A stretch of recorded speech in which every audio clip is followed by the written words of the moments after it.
Independent होने के बाद इंडिया ने बहुत से दौर देखे। एक टाइम पे इंडिया एग्रीकल्चरल इकोनॉमी होता था और इंडिया के जीडीपी में मैक्सिमम शेयर उस टाइम पे एग्रीकल्चर सेक्टर से निकल के आता था। लेकिन 1990s के बाद जब इंडिया में लिबरलाइजेशन हुआ, उस टाइम पे इंडिया की ग्रोथ स्टोरी को बहुत बड़ा पुश मिला आईटी सेक्टर से। आईटी सेक्टर ने इंडिया की पूरी ग्रोथ स्टोरी को चेंज कर दिया। आज हम बात करने जा रहे हैं ऐसी दो कंपनीज के बारे में जिन्होंने इंडिया को आईटी सुपर पावर बना दिया, और वो दो कंपनीज के नाम है टीसीएस और इन्फोसिस। अगर मैं टोटल आईटी सेक्टर का टोटल एम्प्लॉयमेंट में कंट्रीब्यूशन देखूं तो 2000 में वो 0.5% के आसपास था, जो अभी बढ़ के 3.5% के आसपास पहुंच गया है। अगर मैं आईटी सेक्टर का टोटल कंट्रीब्यूशन जीडीपी में देखूं तो 1998 में वो कंट्रीब्यूशन 1.2% था, जो 2017 में बढ़ के 7.7% के आसपास तक पहुंच गया था। तो आप सोच सकते हैं कि आईटी सेक्टर कितने बड़े लेवल पे ग्रो हुआ इंडिया में, और इसके अलावा इसने एम्प्लॉयमेंट और इसके साथ साथ जीडीपी में कैसे अपना कंट्रीब्यूशन दिया। और दोस्तों, ये दो ऐसे नाम हैं जो आपको हर पोर्टफोलियो में देखने को मिलेंगे। अगर आप कोई भी म्यूचुअल फंड उठा लो जो लार्ज कैप में इन्वेस्ट करता हो, तो ऐसे बहुत कम म्यूचुअल फंड होंगे जिन्होंने इस कंपनीज में इन्वेस्ट नहीं किया होगा।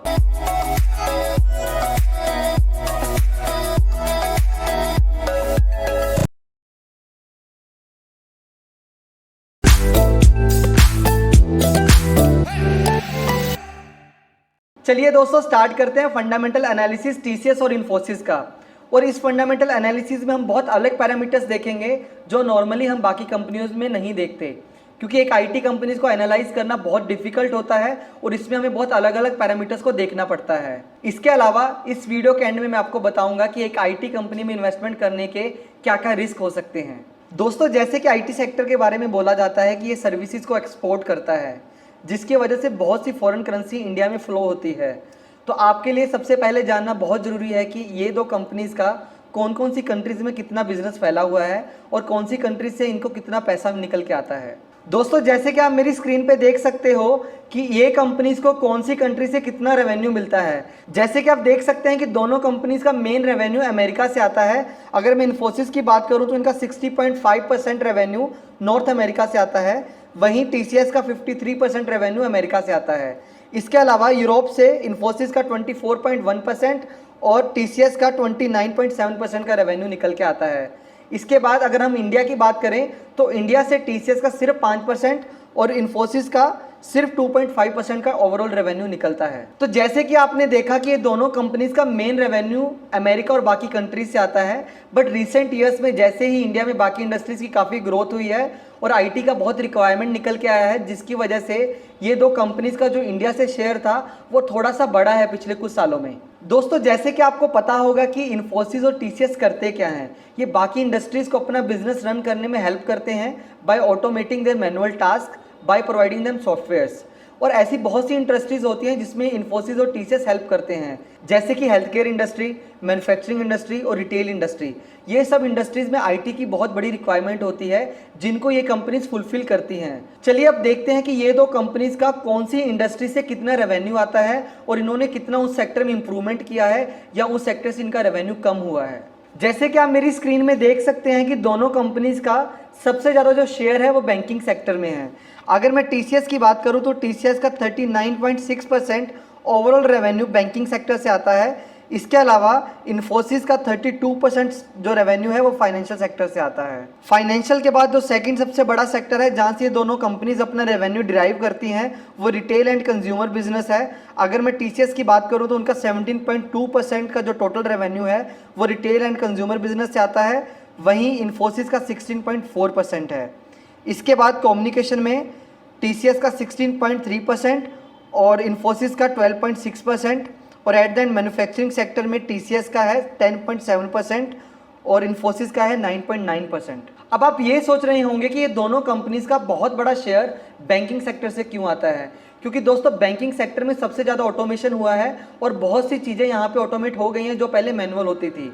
और आपको मैं बहुत इंटरेस्टिंग चीज़ बताता हूँ कि जो इंडियन बैंकिंग सेक्टर में एक बहुत फेमस सॉफ्टवेयर है फिनेकल, जिसको इन्फोसिस बनाता है। ये जो मैंने आपको बताया कि इनका मार्केट शेयर कितना है किसी इंडस्ट्री में, वो मैंने आपको 2019 का बताया, लेकिन जब तक मैं आपको ये नहीं बताऊंगा कि इनका इस साल कितना इंक्रीज हुआ है रेवेन्यू या डिक्रीज हुआ है, तब तक आपको समझ में नहीं आएगा कि इस कंपनी ने इस साल कैसा परफॉर्म किया है। तो चलिए अब हम देखते हैं कि ये दो कंपनीज का जो जो जो सेक्टर से कितना रेवेन्यू आया है और इस साल उसमें कितने % का ग्रोथ हुआ है।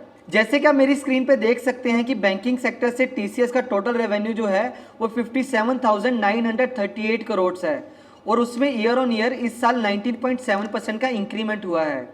वहीं इन्फोसिस का टोटल रेवेन्यू जो बैंकिंग सेक्टर से है वो है 26,477 करोड़ और अगर मैं इन्फोसिस की बात करूं उनका बैंकिंग सेक्टर से टोटल रेवेन्यू है 26,477 करोड़ और इस साल उनके रेवेन्यू में 14.3% का इंक्रीमेंट हुआ है। तो अगर हम बैंकिंग सेक्टर की बात करें तो यहाँ पे टीसीएस ने इन्फोसिस को आउट परफॉर्म किया है इस साल में। अगर मैं रिटेल बिजनेस की बात करूं तो रिटेल बिजनेस से जो टीसीएस का टोटल रेवेन्यू फाइनेंशियल ईयर 2019 में आया है वो है 25,164 करोड़ और इस साल इसमें 19.5% का इंक्रीमेंट हुआ है।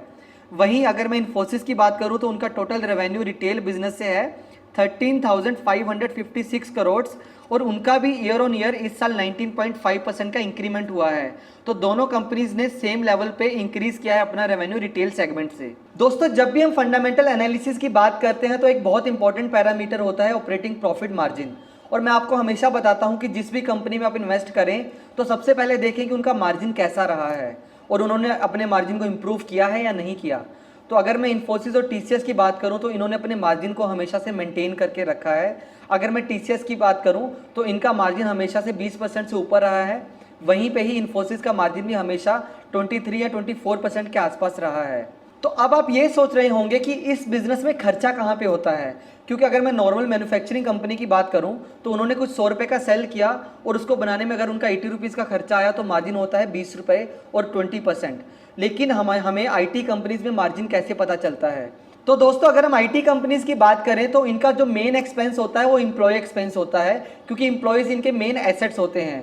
तो अगर मैं इन्फोसिस की बात करूं तो इनका 50% से भी ज़्यादा रेवेन्यू एम्प्लॉय कॉस्ट में चला जाता है। अगर हमने ऑपरेटिंग प्रॉफिट मार्जिन की बात की है तो देखते हैं कि ये दोनों कंपनीज का कौन से बिजनेस सेगमेंट में से कितना मार्जिन इनका निकल के आता है और इस साल इन्होंने अपने मार्जिन को इम्प्रूव किया या इम्प्रूव नहीं किया है। जैसे कि आप मेरी स्क्रीन पे देख सकते हैं कि ये दोनों कंपनीज का डिफरेंट सेगमेंट में से कितना मार्जिन है और इन्होंने इस साल अपने मार्जिन को कितना इंप्रूव किया है।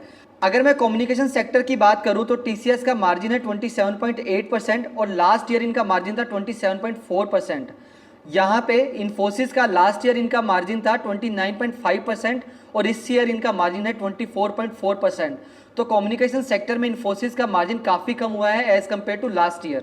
चलिए अब बात करते हैं मैन्युफैक्चरिंग सेक्टर की। मैन्युफैक्चरिंग सेक्टर में टीसीएस का मार्जिन है 27.5% जो कि ऑलमोस्ट सेम रहा है लास्ट ईयर के। वहीं पे इन्फोसिस ने अपना काफ़ी ज़्यादा इस सेक्टर में मार्जिन को इम्प्रूव किया है, क्योंकि लास्ट ईयर इनका मार्जिन था 19.1% जो कि इस साल बढ़ के 22.7% हो गया है। दोस्तों आईटी सेक्टर में मार्जिन्स बहुत इंपॉर्टेंट होते हैं, इसलिए हर आईटी कंपनी अपने फाइनेंशियल रिपोर्ट में हर सेगमेंट का मार्जिन देती है ताकि इन्वेस्टर को एक आइडिया मिल सके कि हर सेगमेंट में उस आईटी कंपनी ने कैसा परफॉर्म किया है as compare to last year. तो दोस्तों ये था फंडामेंटल एनालिसिस इन्फोसिस और टीसीएस का, जिसमें हम दोनों को कंपेयर किया था हर सेगमेंट पे, ऑपरेटिंग प्रॉफिट मार्जिन पे, रेवेन्यू पे, अलग अलग पैरामीटर्स पे। चलिए दोस्तों अब बात करते हैं कि ये कंपनीज में इन्वेस्टमेंट करने के क्या रिस्क हो सकते हैं, क्योंकि ये दोनों कंपनीज अपनी फाइनेंशियल स्टेटमेंट्स में बहुत क्लियरली मेंशन करती हैं कि इनके बिजनेस में क्या रिस्क है और उनको वो मिटिगेशन करने के लिए क्या करती हैं। तो जैसे कि मैंने आपको बताया है कि ये दो कंपनीज का main business outside the country होता है, जैसे कि अमेरिका में और यूरोप में। तो इनका सबसे बड़ा रिस्क होता है करेंसी का रिस्क। अगर डॉलर की वैल्यू बढ़ेगी तो इंडिया की करेंसी डेप्रिशिएट होगी, जिससे इनका रेवेन्यू ऊपर बढ़ेगा, क्योंकि इनका मेन रेवेन्यू फॉरेन से आता है और इनका मेन रेवेन्यू डॉलर टर्म्स में आता है और यूरो टर्म्स में आता है। इसके अलावा सेकंड जो सबसे बड़ा रिस्क होता है वो होता है इमिग्रेशन का रिस्क, क्योंकि इनका बहुत सा बिजनेस बाकी कंट्रीज़ में फैला हुआ है, जिसकी वजह से इनके रिसोर्सेज को, इनके इंजीनियर्स को बाकी कंट्रीज़ में ट्रैवल करना पड़ता है। तो अगर कभी भी इमिग्रेशन से रिलेटेड कोई भी नया लॉ आता है जिसकी वजह से इमिग्रेशन में कोई प्रॉब्लम आती है तो इन कंपनीज़ को बहुत बड़ा हिट होता है उससे, जैसे कि ब्रेग्जिट से अभी काफ़ी असर पड़ा था ये दोनों कंपनीज़ के ऊपर। तो दोस्तों ये हमने छोटा सा ट्राई किया था आपको समझाने का कि फंडामेंटल एनालिसिस किसी आईटी कंपनी का हम कैसे कर सकते हैं। तो अगर मैं बात करूं अपनी इन्वेस्टमेंट की, तो हमेशा से अपनी इन्वेस्टमेंट को अच्छे से प्लान कीजिए। अच्छी कंपनी में इन्वेस्टमेंट करने का कोई भी टाइम नहीं होता। तो अगर आप अच्छी कंपनी में लंबे टाइम के लिए इन्वेस्टमेंट करते हैं और उसमें कन्विक्शन रखते हैं तो आपको हमेशा अच्छी रिटर्न मिल सकती है। तो अगर आपको ये वीडियो अच्छी लगी तो हमारे चैनल को सब्सक्राइब करें, नीचे कमेंट करके बताएं कि ये दो कंपनीज में से आपकी फेवरेट कंपनी कौन सी है।